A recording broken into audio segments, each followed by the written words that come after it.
93 million miles away, this middle-aged yellow dwarf star. It's the Sun, the super source of power for our solar system.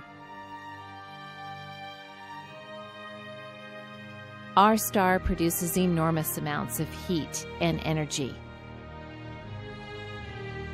In 1 second, the Sun churns out more energy than has been used in all of human civilization.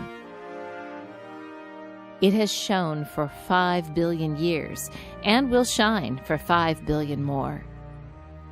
It is so central to life that we often don't give it a second thought. For us, it's the great engine of life. So how does this star that dominates our cosmic neighborhood generate so much energy? The Sun is an infernal sphere of mostly hydrogen and helium. Hydrogen atoms are smashed together at a high rate of speed and fuse to form helium atoms. Mass is converted to energy in quantity measured by E equals mc squared. It followed from the special theory of relativity that mass and energy are but different manifestations of the same thing.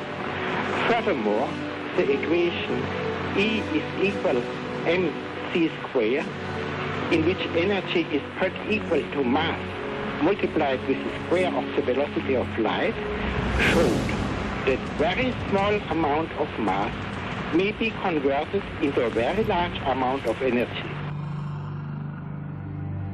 Coal powers the world. However, the use of coal in energy production can cause problems. Coal burning produces acid rain, sulfur oxide emission, and carbon dioxide emissions. We depend on oil for 90% of our transportation fuel, as well as for food, pharmaceuticals, and chemicals. In many ways, oil is the backbone of modern life, but the tank is starting to run dry. Some oil industry experts estimate that current reserves will only last for about another 40 years. If everyone in developing countries were to begin using the same amount of energy as the average consumer in high-income countries do now, energy use would increase more than 8-fold by 2050. What about nuclear power?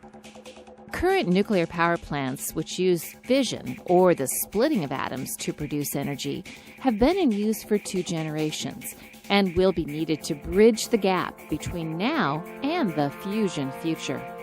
Replicating the extreme conditions that foster the fusion process under controlled conditions has been one of the most demanding scientific challenges of the last half-century.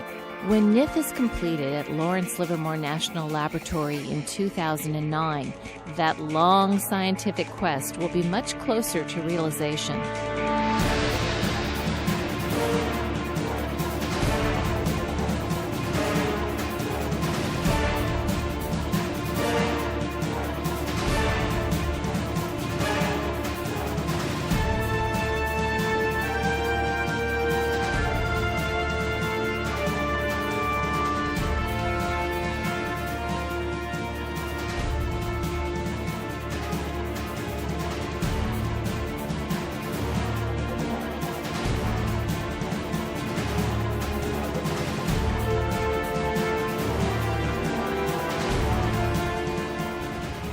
Shot director, ready for shot.